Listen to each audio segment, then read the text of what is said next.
నిర్గమాకాండము 4వ అధ్యాయము 10-11 వచనములు. అయితే మోషేకి ఇంకా డౌట్ అనమాట, వాళ్ళు నా మాట వింటారా లేదా అని. అందుకని ఇలా అంటున్నాడు దేవునితో.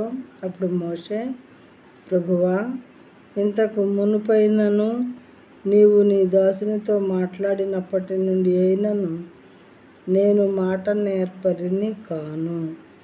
నేను నోటి మాంద్యము నాలుక మాంద్యము గలవాడనని యెహోవాతో చెప్పగా, నాకు నోటి మాంద్యం ఉంది ప్రభా, నత్తుంది, మరి నాలుక మాంద్యం కలిగిన వాడిని నేను చెప్పలేనేమో అన్నప్పుడు దేవుడు ఇలా అంటున్నారు 11వ వచనంలో, యెహోవా మానవులకు నోరిచ్చిన వాడెవడు? ఎంత చక్కగా అడుగుతున్నారో దేవుడు చూడండి. ఇది వెరీ వెరీ ఇంపార్టెంట్ ప్రియమైన వారలారా, చాలా జాగ్రత్తగా విందాము. మానవులకు నోరిచ్చిన వాడెవడు?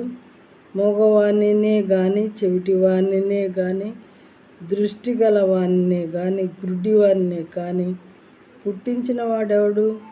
యెహోవానైన నేనే కదా అని చక్కగా అడుగుతున్నారు. ఇప్పుడు మనకు క్లియర్ అయింది కదా, మనం ఎలా పుట్టామో, మనల్ని ఎవరు పుట్టించారు అనేది చాలా బాగా మనకి వాక్యం ద్వారా వెరీ క్లియర్గా అర్థమవుతుంది.